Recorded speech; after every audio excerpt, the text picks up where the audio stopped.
and gentlemen, this is your cruise director, Tyler. Hope you're out there enjoying another beautiful day on board as we sail these high seas. If you've ever wondered what goes on behind the scenes of a cruise, it's time for you to pull up a stool, grab a drink, and buckle in, because you're about to hear stories that no other guests have heard before. Welcome to the Crew Bar in an episode of Ship-Faced, Confessions of a Drunken Cruise Director and Friends. Let's sail away.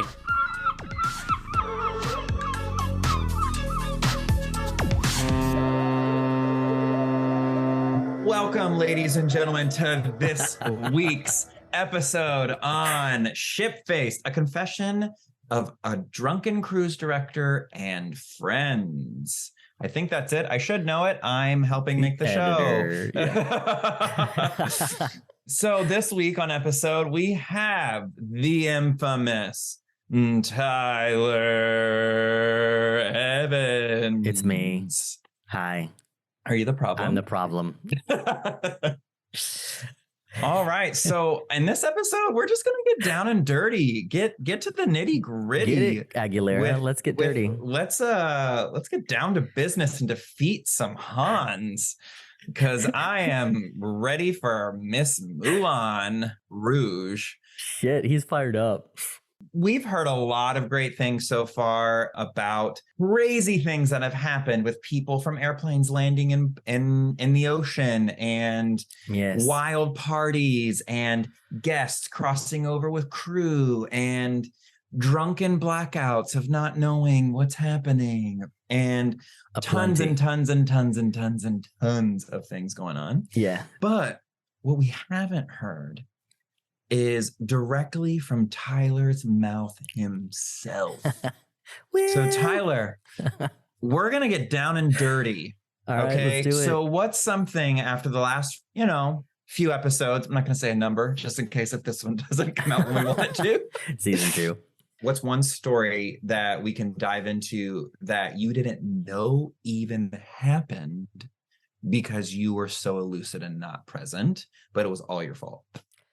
Yeah, I had an interview recently. I'm not sure, again, if we'll get it before or after, but a guest told me that we went on an apology tour a few times with the next day after Hurricane Tyler made his way through the ship. And that was both a name to my face and behind my back of like who I was and how I existed on board, and that they would just see me coming and rolling into various bars or venues, crew parties, having a blast, being wild, like slow motion dancing to party music, and then create chaos, and then deuces. Where'd he go? What has anyone seen? For hours go missing on the ship as I'd rummage throughout, and then being taken to people to almost have a liaison to say, he's really sorry he said and did this. And I'm just like, I'm really sorry I said and did that. I just trying to just go along with something that I didn't recall, which is like, holy shit, Alki, like get a grip, man. To be so blind to how I was functional, heavy air quotes on that, functional alcoholic, or all those things, or the dichotomy, the balance of being so damn good at the job and loving it so much and having so much fun, but then also being such a terror in the next turn once I would reach a certain limit with drinking. Wow. So that's been kind of, in retrospect, still eye-opening and a nice heart thump of both like ache and yet some very big gratitude. What makes something gratuitous about a situation like this? I think gratitude that I wasn't someone who went overboard or fell off the ship or jumped off the ship or got my ass beat on many occasions, or arrested. Again, just like you name it, of the things that could have potentially gone severely wrong for me and should have, that I'm, I don't know if you've ever seen those like cartoon things of the cartoon drunk who's just like dodging and missing all the things swinging in his way, and the large chasm that he just stepped over. But that was me. And I'm so grateful that instead of any of those awful endings, my ending is sitting here in front of you today to tell a story of what I do remember, which is the joy and highlights of being out there at sea and going to rehab directly from the cruise ship there. And starting my life over essentially in a different direction. And been worth every bit of it since. Wow. Wow. I know you've done a lot of work, especially things that you've shared through different times with people from these past few episodes, just that I've even edited and been a part of. I'm just like, wow, like you are not the person in these stories. I think that's what's so funny is because the context of my here and now friendships and social circles, everyone's like, what? No. And it's like, like all these people from this time frame are like, yeah, this guy. Wow. Which it's funny at this point, sometimes I don't even recognize that old reflection. So in taking time to talk back on this stuff, it's like, wow, yeah, I have come a long way. And that's weird to think about coming a long way when it's just talking about who you are and your behaviors and your choices, and the way you live and walk your life. So yeah, I want to know, how did you get into being a cruise director? I auditioned.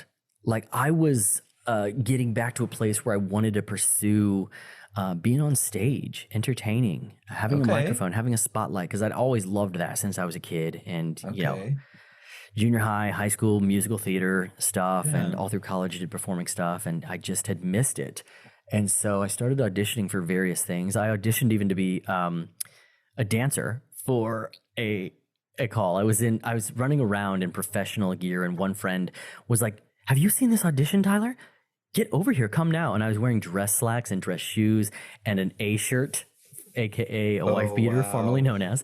And I roll up to this dance call, and these people are in leotards. I mean, they're dancers. Yeah. I dance on the dance floor, right? And make everybody move away because I'm that kind of dancer. And I'm trying to keep up with these 8 counts and doing some disco. I had to be the most like sore thumb, and the casting to be like, this fucking guy, man. It was awful. And then I sang as well. And I mean, I can sing, but not at, I don't think the level maybe that, you know, a ship singer would be. So I tried that and it failed miserably. And then I saw this posting, I think somewhere for cruise director. I'm like, what's that?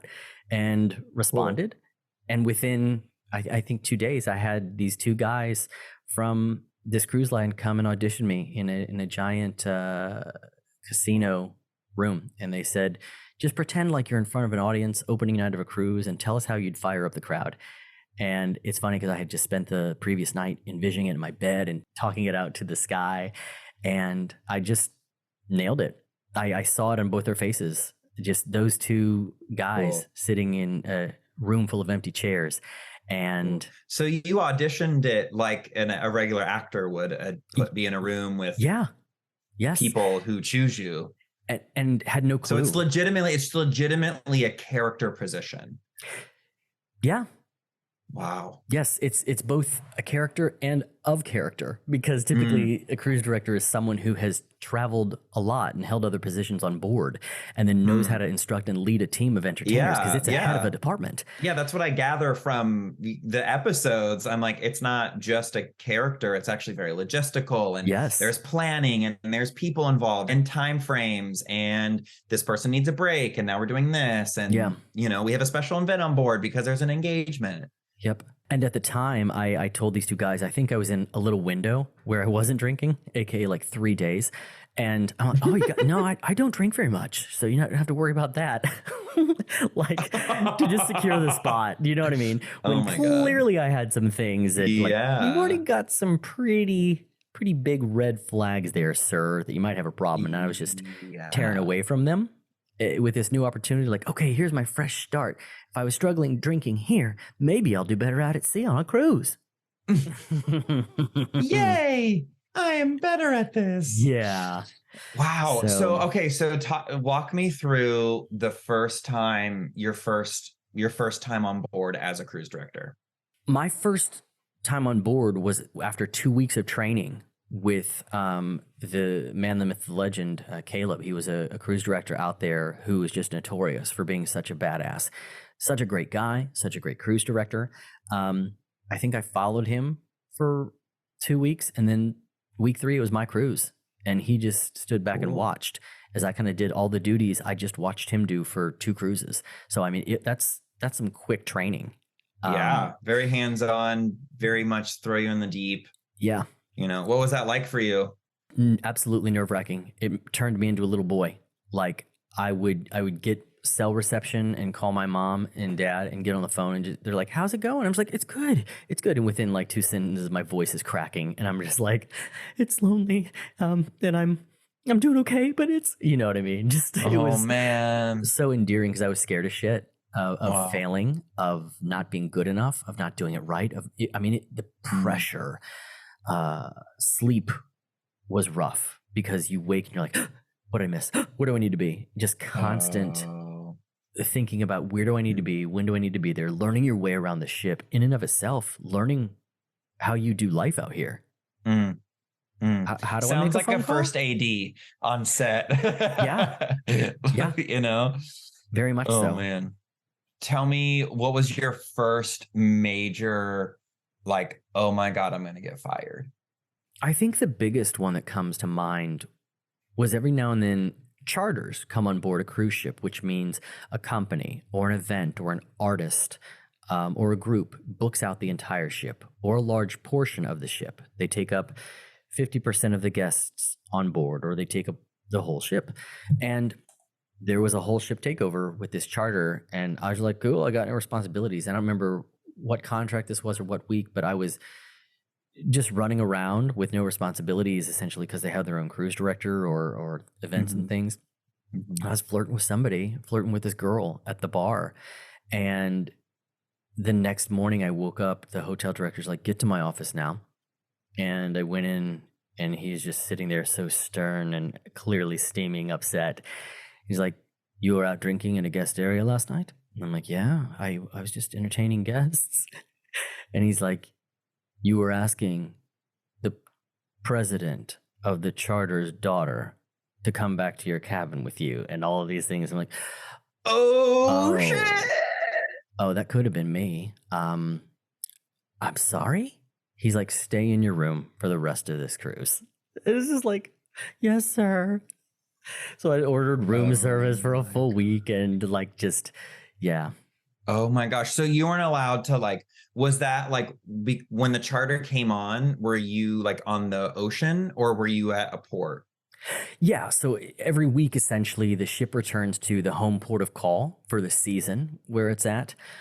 Typically, Caribbean docks back at Fort Lauderdale, and so we'll unload a whole ship full of guests and then receive a new full um, ship full of guests. And yeah, so the Okay. charter started there, and then we probably out to sea night one was when that Okay. happened, and then the rest of the cruise, I'm sequestered.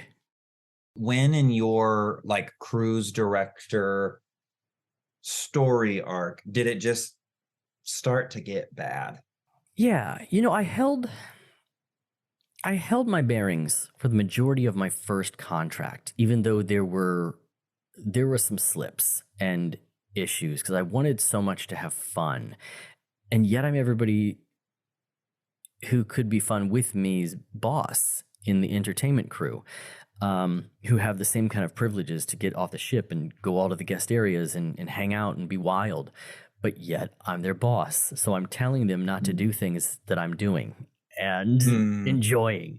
So right. by the end of that first contract, we'd seen kind of some slips like that. But it was really probably um, with the second and third contract, is just such a hurricane inside of me of the great weight of the responsibilities, the joy that I was finding in this job, the power balance and dynamic that I was trying to fulfill, pleasing the hotel director, the captain, and corporate, um, figuring out what was going on inside of me again, like a reawakening of sexual orientation and where I Okay. stood Okay. between gay and bi or some of the above. It was a very unique thing that happened out there Mm, for me. And obviously, addiction out there that I just absolutely loved fun and loved mm. drinking everything. But it obviously came with pretty much 8 out of 10 times that I had a drink that it ended with Mm, me with a severe hangover the next day. And just like, mm. oh boy. So give me a timeline. Like, so you were a cruise director for how many years? I was a cruise director for I think about a year and a half. Total? Yes. Okay. And how many contracts did you have inside of that year and a half?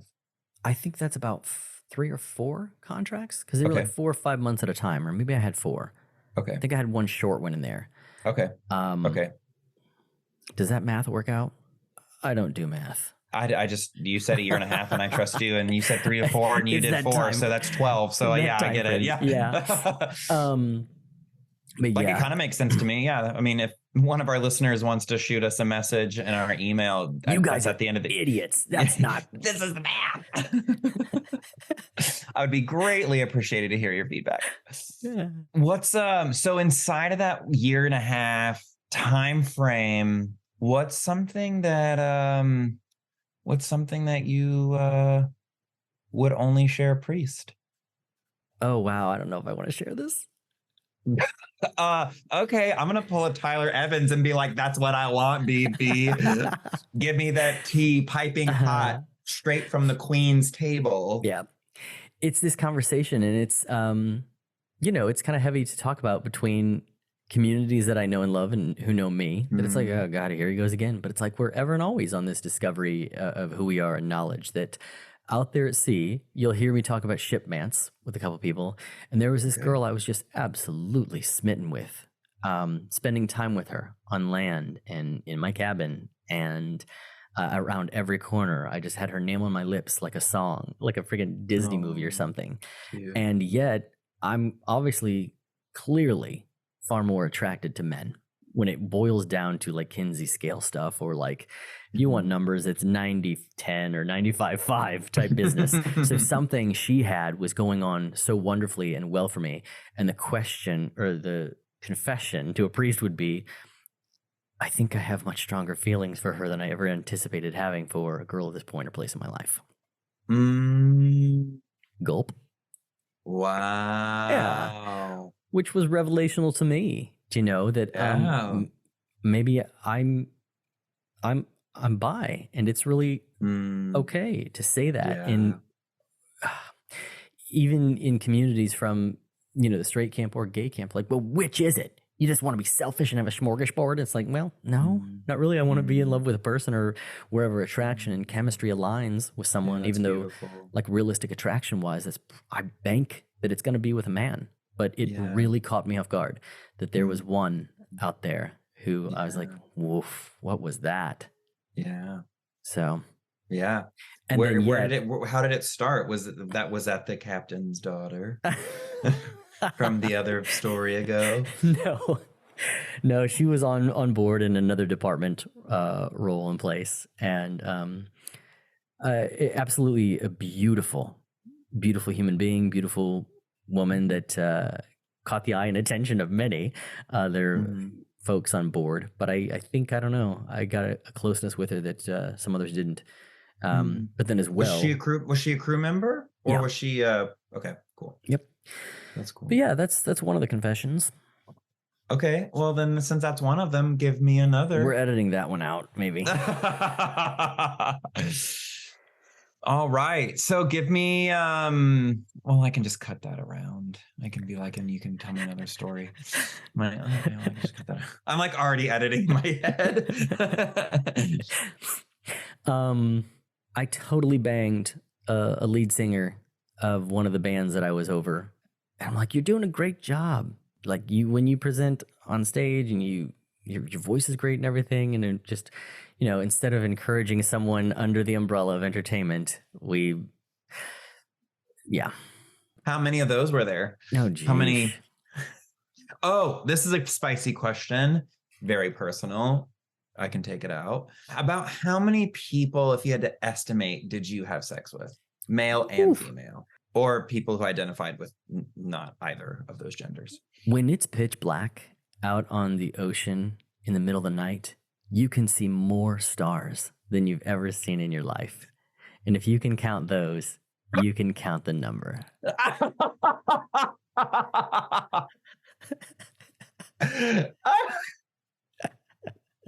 I kid mostly. All right, you heard it. No, You heard it, ladies and gentlemen. Not that many. I was recently in a group of my friends, and we were sitting at a table of coffee, and we came across our number, and I shared mine. Okay. I'm like, no one's going to come close to this. But then someone else has like dropped a number, and I'm like, my jaw almost hit the table. That's like, you tripled my number. You. Oh, wow. Whoa. Wow. Would your number be in like the 3 digits?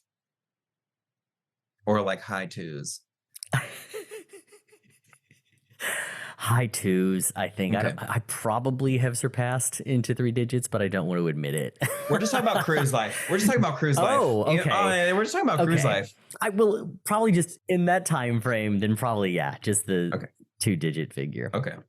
But you know what? No shame. I'll gladly own my numbers. Yeah. Sex positivity, as long as you're safe and consensual. Exactly. Some great, some not so great. Some, for the books. Mm-hmm. I have 2 questions. Did you have free time? And what was your normal day like?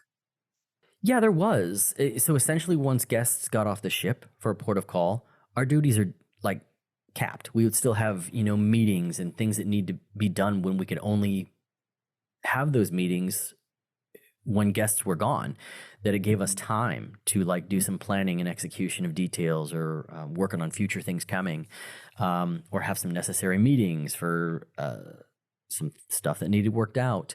But otherwise, when guests are off the ship, you're off the clock, and you had to find time to take yourself out from guest areas, because essentially in my role, being out in any guest areas, you are on. Just it's comes with the territory, and that's 7 days a week, beginning to end. And then if there's guests left on the ship, you still got to, be on for them who decide not to go to the port of call. When you just want to go sit in a lounge chair at the front of the ship, catch some sun, take a nap, or go to the port of call yourself and enjoy some great restaurants, or bars, beaches, whatever it be. But then, throughout the day, obviously there's moments where I didn't have responsibilities that were stacked up.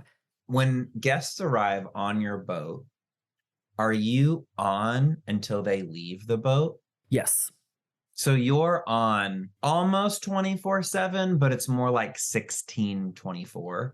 Like you're on for 16 hours of the day, essentially, from the time that you wake up to the time your head hits the pillow. Are you technically only like breaking when you're sleeping?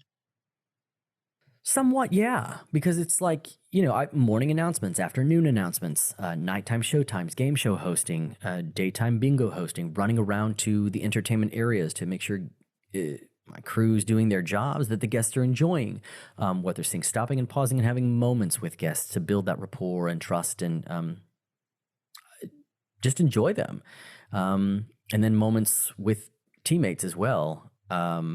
To hang out, talk what we're doing, how it's going. And sometimes even, shoreside, that you could wear a ball cap or put your hoodie up and to hopefully get to where you want to go real quick.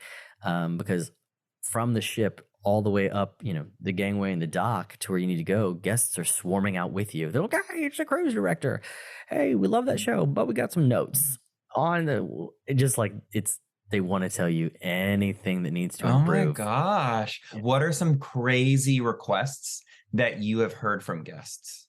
The biggest request always is turn it down.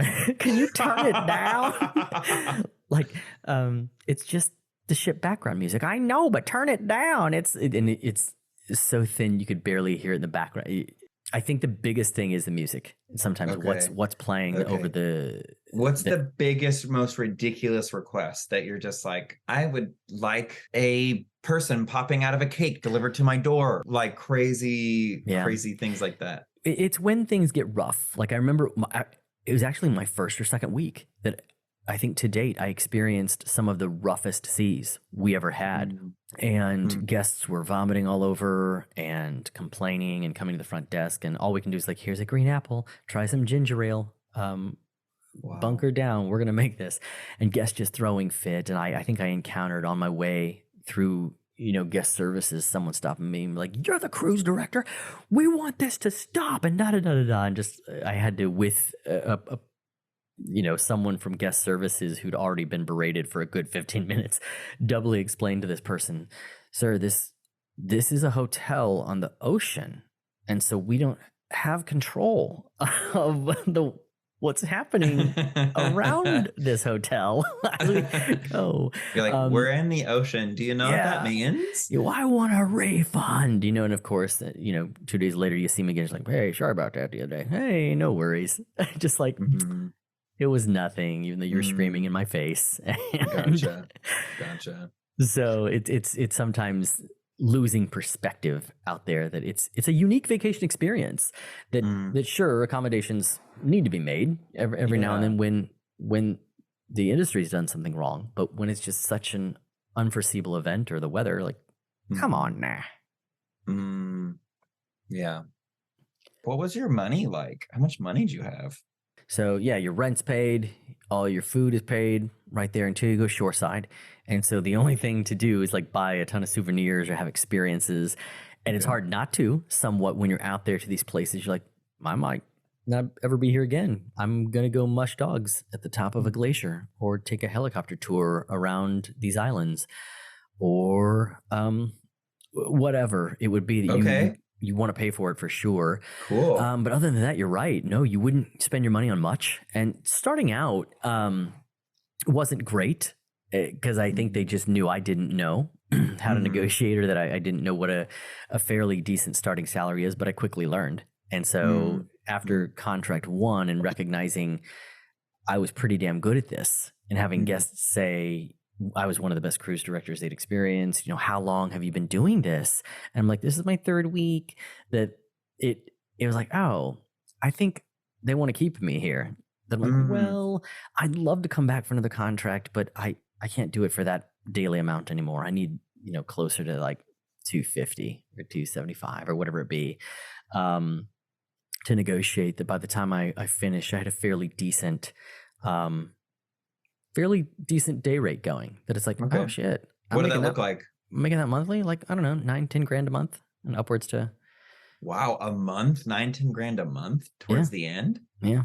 Wow. Because you're on, 7 days a week that you calculate that. Yeah. And, you heard everybody say as well, a lot of people have the ship account where you get to put your alcohol and everything on there. So most of the drink, I tapped it out pretty much every month, but like a normal person could easily have regular cocktails. And so it was pretty decent money. And again, this, with all the responsibilities that I mentioned, you just get into the groove. You just make a switch that happens that you just become so good at this and adapting to that lifestyle. Your sleep is so good when you are sleeping because the ship is rocking you, and your clocks all reset. Your body adapts to this as a high intense thing, and that you start to be able to relax and recognize, man, I'm getting paid to lay on this beach and write my name in the sand and see all these cool, wonderful places. That it balances out. Cool. That's awesome. I love hearing that. How did you know that that you needed to stop? Like, what was that thing for you that made you going, okay, cool. Like, this was a good run. Like, let's end this season of life. Yeah. I'd ended my 4th contract, and typically disembarkation, when I got off the ship, my contract was over. It was just me. Very rarely is it an entire department. But in this event, the entire entertainment department was disembarking, the vast majority of them. And so I just spent 4 or 5 months with these people on board. And per usual, I was the last off the ship for like the final call. Get your bags and get the hell off, man. We got to reset and do things. So I'm dragging my suitcase down the gangway around to the ship's terminal, and my suitcase hit the tin door or whatever. So I clanged, and 60 plus heads turned around waiting to go through customs, saw that it was me, and looked the other way. After 5 months of spending time with me, working with me day in and day out, 60 plus people had nothing really to say to me. And this wasn't new knowledge to me. My training cruise director had come on like 2 weeks before, and he's like, man, what's going on out here? What are you doing? Because you are loathed out here. People despise you. Dang. I recommend you just do your duties, tuck your tail, finish out this contract and you reset, man. And it was a massive blow because as you can tell, I'm very personable. I freaking love people. And I loved the job because it was about people and it was about listening and walking next to people as they, journeyed in life and took vacation and took breaks from their hardworking lives to come see something they maybe only experience once in a lifetime. Yeah. And to think that this many people, after this long a time, didn't have a hug for me, didn't have a kind word for me, didn't have a "I'll miss you. It's great working with you." It was a massive kick to my pride and to my soul that I went home and I really did some reflection and I'm like, man, I think I need to make a commitment beyond what I've ever done before, that I do this without drinking. And if I can't, I need help. And so my, I think, 5th contract was out there, and on my cruise director wall, there was a whiteboard, and I wrote, 1 and you lose everything, none and the world is yours. And it just that reminder that you can't have 1 drink, dude. You suck at this. Like you tried to be, 2 wines, Tyler, or 3 beers. It just doesn't click for me. But the guarantee of not 1 drink, and I'm great. I'm okay. Yeah. And so that 5th contract, I made it like 3 weeks, and all the stories that they had heard about me coming in to be like, oh God, here he comes. They found to be, wait, what? He's great. What's going on here? And then this girl that I told you about was on another ship, and it's been a long time since we had seen each other. So we caught up at a port of call, and she had a whiskey waiting for me at the table when I arrived. And I'm like, oh, I'm not drinking. And we sat through dinner and caught up and got up to leave. I put my jacket on, and she left already and paid for the check. I left, but my right arm didn't. And my hand snagged that whiskey off that table, and I slammed it. Oh. And that's the only drink I had for like the 3rd week.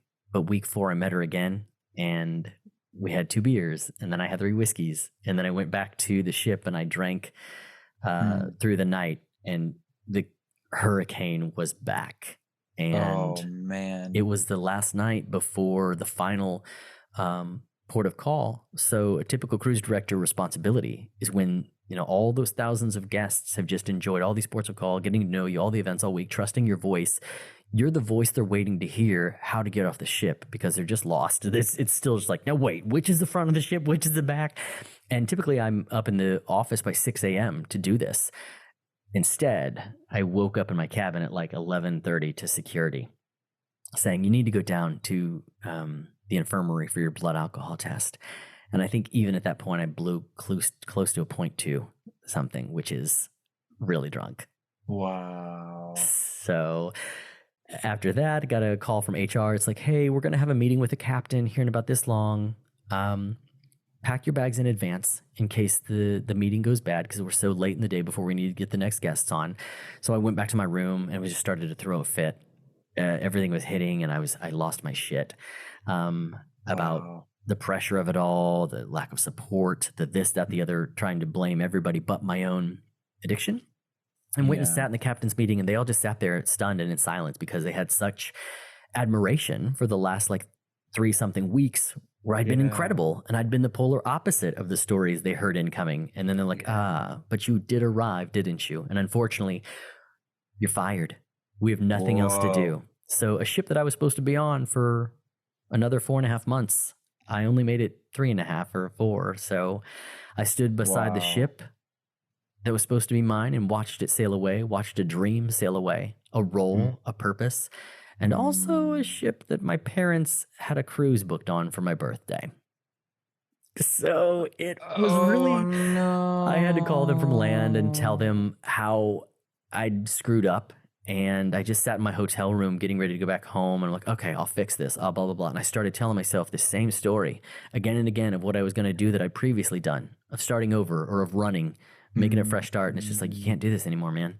Something inside said that was your now. And I think, I used to be in ministry, and I used to do jail ministry. which oddly enough, it's funny, I was in jail as well with some of them, with a couple different incidents. But I would read this scripture because so many of them would not be in those orange jumpsuits were it not for the influence of drugs and alcohol in their situations and circumstances. And I would use a proverb like, a fool returns to his folly like a dog returns to its vomit. And I would say that and just inspiring them the hope to break away from their addiction, to see this and that and the other, while the plank was in my own eye the entire time.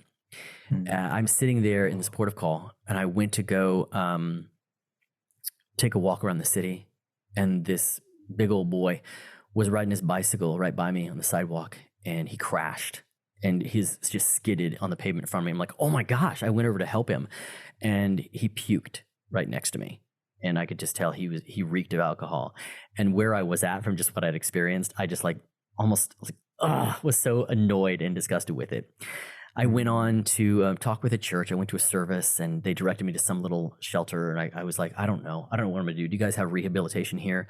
I went to go talk to the receptionist on the front desk, and the ledge was about shoulder height for some reason, a taller window. So I put my forearms up on there. And as soon as I did, I recognized warm puddle that they had just fallen into.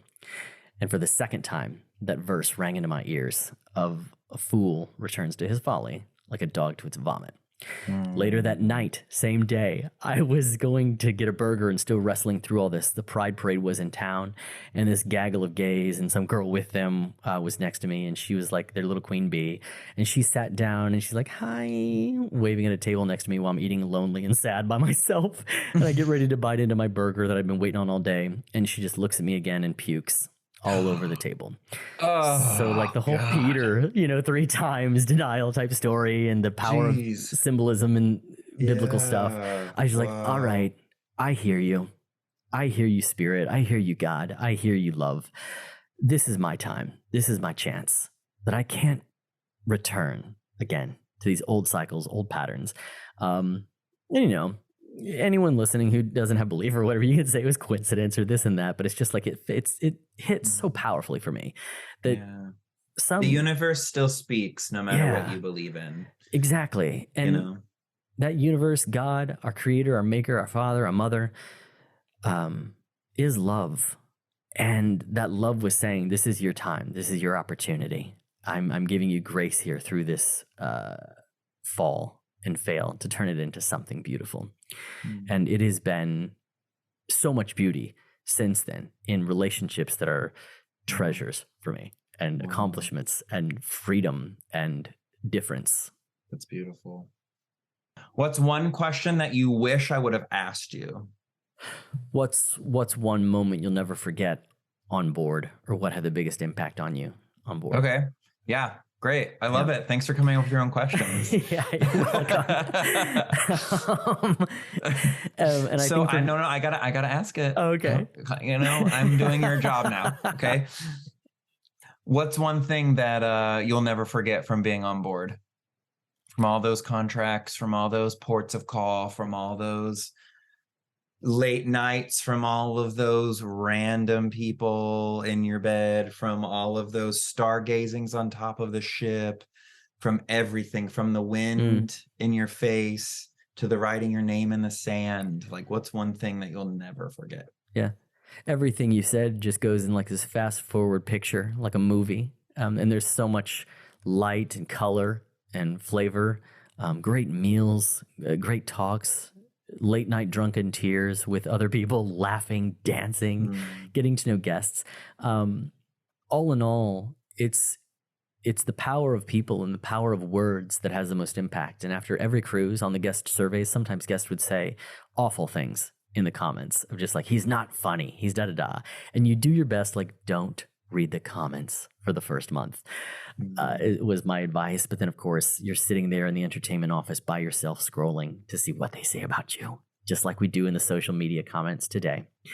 And unfortunately, like the rest of us, dialed into some of the negative. But there was a kids club, in most of the ships as well. And it was these little kids, and one kid in particular just made me the most perfect drawing of the cruise director with this ship, and said, I love the cruise director.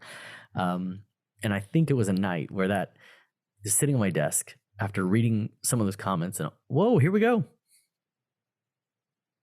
Those comments and all the pressure and the stakes and all that I had writing in the balance of all that. That little picture and that little boy's words gave this little boy the hope and the reminder what a badass I am and how good I was at that and how many people I did impact. Wow.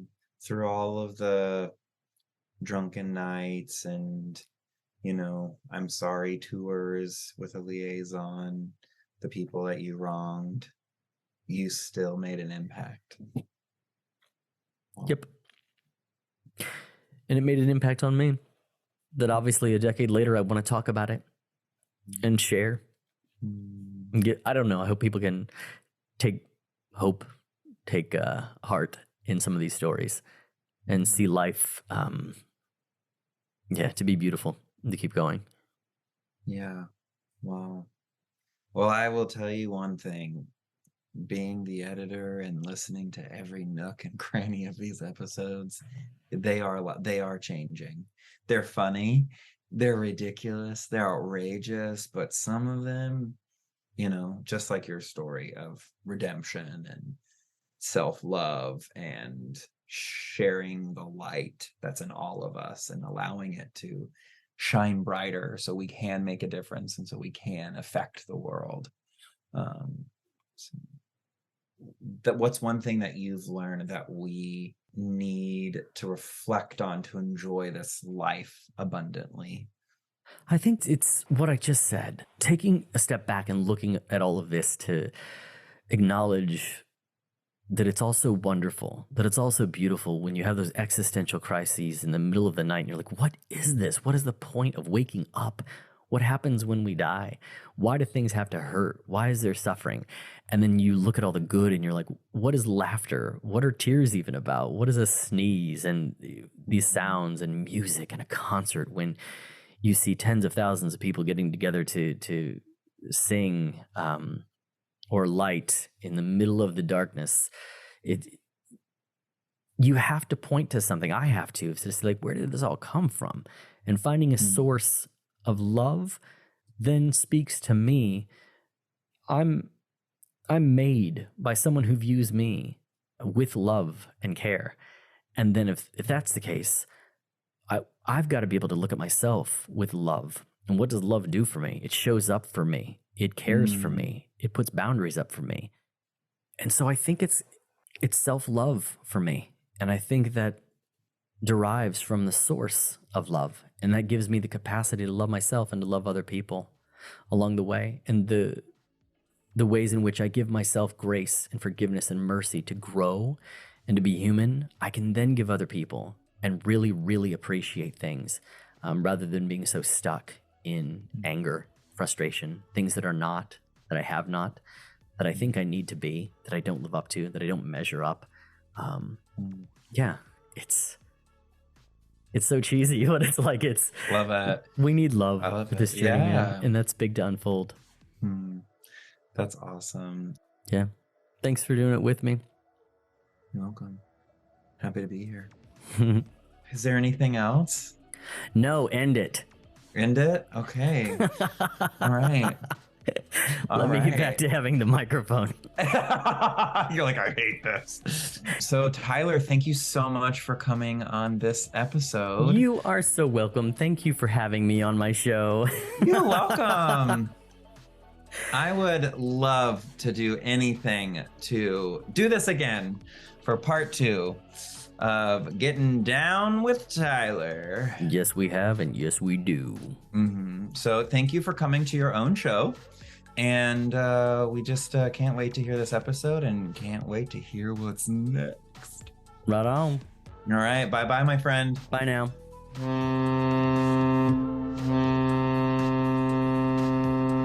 Thank you for listening to this episode of our Wild Stories at Sea. If you have any crazy endeavors out on the big blue, email me at cruisedirectortyler@gmail.com. That's cruisedirectortyler@gmail.com.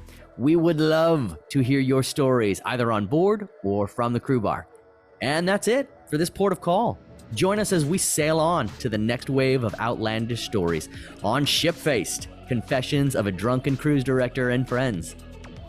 A quick disclaimer, while this podcast is based on the experiences of me and my guests, certain details may have been modified, and for privacy purposes, names of any all parties may have been changed. The views and opinions expressed here are mine and my guests, and not that of any brand I may be affiliated with. Yes. Stop recording.